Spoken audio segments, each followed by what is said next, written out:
Hi, I'm Peter Adamson, and you're listening to the History of Philosophy podcast, brought to you with the support of King's College London and the Leverhulme Trust, online at www.historyofphilosophy.net. Today's episode, Mr. Know-It-All, Aristotle's Life and Works. In 2005, the BBC had a competition in which people were invited to vote for the greatest philosopher of all time. About 30,000 people voted, and the eventual winner was Karl Marx. Yeah, I know. Anyway, while this competition was going on, I mentioned it to a colleague of mine who was also a historian of philosophy. He said, "What a strange idea." I asked him why he thought it was strange, and after a moment's consideration, he said, "Well, to begin with, the answer is so obviously Aristotle." I laughed and said the competition wasn't to name the most influential philosopher of all time, but the greatest philosopher of all time. He said, "Oh, I see.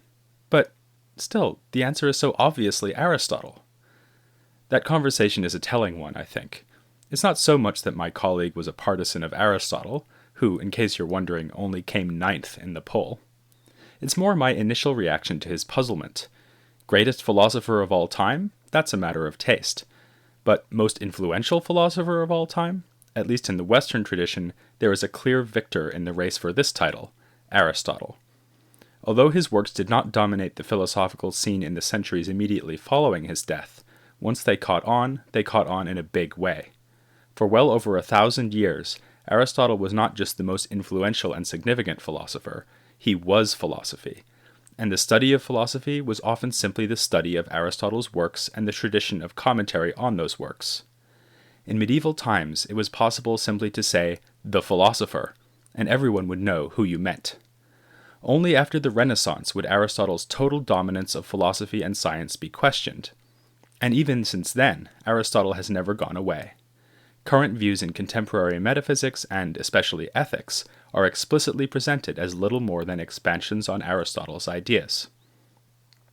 Because Aristotle's works were seen as definitive of philosophy, the areas he saw fit to explore became the chief philosophical disciplines in Western thought, and he saw fit to explore an amazingly wide range of areas. Until quite recently, people used the word philosophy to cover a much broader range of disciplines and topics than we nowadays have in mind when we say philosophy. Study of the world we see around us could be called natural philosophy well into the modern period. So, for Aristotle and his heirs, philosophy would include topics like cosmology, chemistry, and biology, just as much as it includes ethics, epistemology, and metaphysics. And here's the thing. Aristotle is more often than not the very first person to write a work explicitly dedicated to each of these areas. The pre-Socratics and Plato certainly touched on many of the topics taken up by Aristotle, but Aristotle dominated the Western tradition in part because he produced works that focused explicitly on separate, more or less well-defined disciplines. What Aristotle left to his successors was not just a bunch of ideas and arguments, but a curriculum of study. Even today, many departments at a typical university will have names which correspond to titles or topics of books by Aristotle: physics, psychology, zoology, literature, politics. Now, I know what you're thinking. In previous episodes, haven't I been saying that the history of philosophy is just a set of footnotes to Plato? Certainly Plato is the one thinker who could rival Aristotle for the claim of most influential philosopher. But Plato's claim would depend heavily on the indirect influence he exercised through his greatest student. Aristotle came to study at Plato's academy as a young man. Born in 384 BC, he hailed from a town called Stagira, which is situated in northeastern Greece in an area called Chalkidike. His father Nicomachus was a doctor at the royal court of Macedon. Although Aristotle is not thought of as a medical thinker, he certainly inherited his father's scientific turn of mind and contributed greatly to the history of medicine as well as the history of philosophy. Aristotle eventually had a son, who was also named Nicomachus, hence the title of one of Aristotle's best-known works, the Nicomachean Ethics. He came to Athens at the age of 17, where he had the chance to study with Plato. I'll be talking a bit more about the academy in a later episode devoted to Plato's and Aristotle's students. For now, suffice to say that Aristotle would have had a rigorous training in dialectical analysis and argument at Plato's feet, training which he would, in due course, use against the master. Diogenes Laertius, as always a source of entertaining but presumably fallacious details, tells us that Plato said of Aristotle, "He kicked us away the way ponies do to their mothers upon being born." In one of Aristotle's own works, he excuses himself for attacking Platonic theories with the famous remark that we must honor truth above our friends. But, as we'll be seeing in some detail, the relationship between Aristotelian and Platonic philosophy is a complicated and subtle one. Certainly Aristotle was no more a slavish follower of Plato than Plato had been a slavish follower of his own teacher Socrates. But Aristotle was at the academy for some 20 years, so that there was more than enough opportunity for him to ingest and consider the ideas of Plato and other colleagues in Athens. It would be better to think of him as self-consciously and critically engaging with Plato, rather than simply setting out to reject or attack him. After Plato's death in 347, Aristotle traveled with one of those colleagues, Xenocrates, to stay at the pleasure of a ruler in Asia Minor called Hermaeus. He later traveled to the island of Lesbos, where he encountered another philosopher and colleague, Theophrastus. We'll be covering both Xenocrates and Theophrastus in that later episode on the students. But, with all due respect to Theophrastus, he was not Aristotle's greatest student.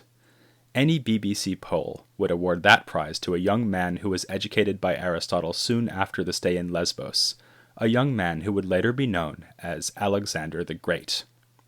Alexander is to the history of conquering what Aristotle is to the history of philosophy. His armies not only swept through mainland Greece, but also eastwards through Persia and ultimately as far as India. Alexander conquered the entire known world and then just kept going. He was revered as a god and set the standard for imperial rulers of the future, so that no less a figure than Augustus Caesar was eager to invite comparison with Alexander. And he managed all that despite living only until the age of 32. This just goes to show you what you can accomplish if you have the right philosophy teacher. Of course, I'm no Aristotle, so listening to this podcast will not necessarily enable you to conquer the known world and beyond. But if you stick with me for enough episodes, you might be ready to tackle a small town. In any case, Aristotle finally came back to Athens in 335 BC, at which point he set up a rival school, the Lyceum. Diogenes preserves an ancient account that Aristotle was annoyed to be passed over as head of the academy in favor of his old traveling companion Xenocrates. But whatever his reasons, the Lyceum became a second center of learning. Supposedly, philosophical discussions would take place while walking back and forth, which gave rise to the nickname of Aristotle's school, the Peripatetics, that is, those who walk around. If you read about the history of ancient and medieval thought, you'll come across this expression, peripatetic. It simply means whatever has to do with Aristotle's teaching and the tradition of his followers. After all that walking around, Aristotle had a chance to do some running, when feelings of anger flared up against Macedon in Athens subsequent to Alexander's death in 323 BC. Another famous story claims that Aristotle said he was leaving to stop Athens from once again sinning against philosophy, referring, of course, to the execution of Socrates. After this flight from Athens, Aristotle relocated to the island of Euboea, where he died in 322 BC. Ancient sources fancifully suggest that he may have killed himself by poison, thus imitating Socrates' swan song after all. I quite like one wildly implausible variation on this found in the ancient sources, namely that his suicide was prompted by despair after he was unable to understand why the tide rises and falls. So much for Aristotle's life. Now for his works. Diogenes and several other authors preserve lists of his books, and these show that a great deal has been lost to us. To give only one example, Aristotle and his students compiled no fewer than 158 political constitutions in order to study all the ways that cities can be run. Of these texts, only the Constitution of Athens has survived. So Aristotle's surviving corpus, despite its considerable size, represents only a fraction of what he originally wrote. Indeed, it would seem that our remaining corpus is one-sided. Aristotle apparently wrote two kinds of works. On the one hand, there were so-called exoteric writings. Aristotle refers to these himself, so there is no doubt that they existed. Quite what they were like and what they contained is a bit more mysterious. Ancient authors remark that Aristotle wrote very stylishly, and this, as anyone who has studied some Aristotle can tell you, doesn't exactly seem an apt description of the existing writings. So, these exoteric writings, which were for a wider circulation, may have imitated Plato by fusing literary art with philosophical insight. But, apart from some fragments, what remains to us are the so-called esoteric writings. These are not esoteric in the sense that they contain some kind of obscure or secret teaching. Aristotle can be obscure, but it's not because he's trying to hide the truth from the reader. Rather, the esoteric works were apparently intended to be read in a school setting rather than for public distribution. The obscurity of the texts may be partially explained by this fact. If these works were for Aristotle's students, he may have been able to take a good deal for granted. It's frequently suggested that the works as we have them now are actually nothing more than lecture notes, which Aristotle would expand into proper discourses when he taught. Although this is a widespread assumption about Aristotle's writings, I don't find it very satisfactory. For all their density and allusiveness, Aristotle's writings are often carefully constructed. This is true not only of the structure of whole works or individual books within a work, but also at the level of individual paragraphs and sentences. Furthermore, some of Aristotle's writings are much more clipped and concise than others, whereas parts of his metaphysics are so dense that they can scarcely be understood at all. A work like the Nicomachean Ethics is a comparatively good read. So, I find the lecture note theory insufficient to capture the variation and craft of Aristotle's extant writings, although the works must have been tied to some pedagogical setting. I've just mentioned two of Aristotle's more famous works, the Ethics and the Metaphysics. Alongside his treatise On the Soul, his Physics, his Politics, and his logical treatises, these would constitute the Aristotelian writings that are most commonly studied in philosophy courses around the world. They will form the main focus of the episodes I'll devote to Aristotle in these podcasts. But I will also be looking at some other treatises of Aristotle that aren't usually included in philosophical overviews. For instance, I'll tackle Aristotle's biological works, by which I mean the several texts he devoted to the subject of animals. I'll look beyond Aristotle's physics in considering his understanding of the natural world, and this will take us to treatises like On the Heavens. And I'll even touch on Aristotle's literary theory, as expressed in another of his most influential writings, the Poetics. Again, it's worth emphasizing that most of the works I've just mentioned are the very first treatises devoted to whatever subject they take up. The exception is his Physics. The pre-Socratics tended to call their books On Nature, and this is what physics means, because the Greek word for nature is physis. But even here, Aristotle was the first to say explicitly what it means to do physics or natural philosophy. We can say the same about other disciplines. On the Soul is the first systematic discussion of the soul's nature. The Politics, the first systematic discussion of political philosophy, the Animal Works, the first systematic discussion of zoology, and so on. Of course, Plato too had dealt with such topics. The Republic covers the soul, politics, and literature, for instance. But Plato wove those various themes together in his dialogues. The later tradition found Aristotle's explicitly thematic treatises, with the topic conveniently identified in the titles, a more useful basis for formulating a philosophical curriculum. Because Aristotle likes to identify his subject matter and deal with it systematically, it's easy to assume that reading him will be a straightforward matter. Whereas Plato gives us the interplay of characters, Aristotle speaks to us in his own voice. And in these esoteric works, at least, literary flair seldom gets in the way of the relentless march of distinctions and arguments. In this sense, Aristotle can seem to be the first person to write philosophy as it is now frequently written, a methodical investigation into some topic, prizing clarity and precision. But, as it turns out, Aristotle's works call for delicate exegesis no less than Plato's dialogues do. Part of the reason is that, as I have mentioned, his exposition can be compressed and dense. But there is a deeper and more interesting reason, which can be summed up in a single word: dialectic. As so often, this word comes to us from ancient Greek. Plato uses the term dialektike as having a rather exalted meaning. In the Sophist, as mentioned in my interview with Fiona Lee, dialectic is the study of how the forms interrelate, and in the Republic, it is associated with the higher segments of the divided line. One might, without too much oversimplification, suggest that for Plato, Dialectic is simply the process by which philosophers achieve knowledge. Aristotle gives the term dialectic a different sense. For him, dialectic is simply argument that proceeds from agreed premises. For instance, suppose you and I are arguing about who was the greatest silent film comedian. I ask you to agree that Buster Keaton's The General is the greatest ever silent comedy film. You concede the point, and on the strength of this, I lead you to see that, as the maker of this film, Keaton must be the greatest silent comedian. But my argument is only as strong as its initial premise. If you disagree about The General, and insist that Charlie Chaplin's The Kid is even better, my argument will be ineffective. If you think about it, nearly all argumentative discussion works like this. A topic for debate is identified, and the parties to the discussion try to find some point of agreement as a basis for further argument. If no point of agreement is found, then no argument is possible. Arguing without agreed premises isn't rational disputation, it's just posturing and shouting.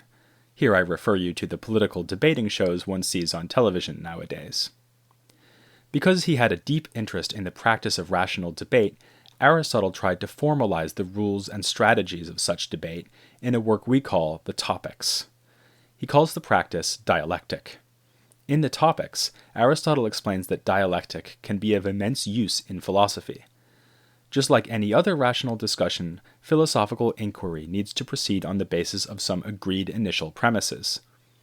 Aristotle suggests that the premises we should adopt as starting points in philosophy are the views that are either widely accepted or accepted by the wise, by which he means earlier philosophical thinkers, poets, and other authorities. He calls these the endoxa, which we might translate as reputable opinions. True to his word, Aristotle usually writes dialectically. Especially characteristic is his habit of starting out a work by appealing to a range of endoxa. For instance, the first book of his work on the soul begins by surveying previous opinions about the soul. The first book of the Physics begins by surveying previous opinions about nature and its principles. This is why, as I mentioned in the very first podcast, Aristotle is such a rich source of information about the pre-Socratics. It can be disconcerting sometimes to notice that Aristotle lumps Plato in together with the pre-Socratics, as if he was just one more earlier philosopher, without giving him due credit for making a quantum leap ahead in the history of philosophy. It's clear from these endoxic surveys that, for Aristotle, the history of Greek philosophy looks like this. First, there are the pre-Aristotelians, who include Plato, and then there is Aristotle. Aristotle presents himself as the man to sort out all the issues the pre-Aristotelians spoke about. Towards this end, he finds it especially useful to find endoxa that clash with one another, so that he can weigh up their relative merits and see in what sense they might be true. He doesn't necessarily assume that the endoxa are true. When he mentions Parmenides in the Physics, he doesn't go on to say that, in a sense, Parmenides was right to deny the existence of motion. But usually, he finds that reputable opinions are a good stab at the truth. They are true in a way, or from a certain point of view, but they don't capture the truth in a rigorous and perspicuous fashion. All this can make it a complex business to read Aristotle. He is usually contrasting various opinions and considering their merits, speaking first on one side of a question, then on another side, and sometimes on yet a third side.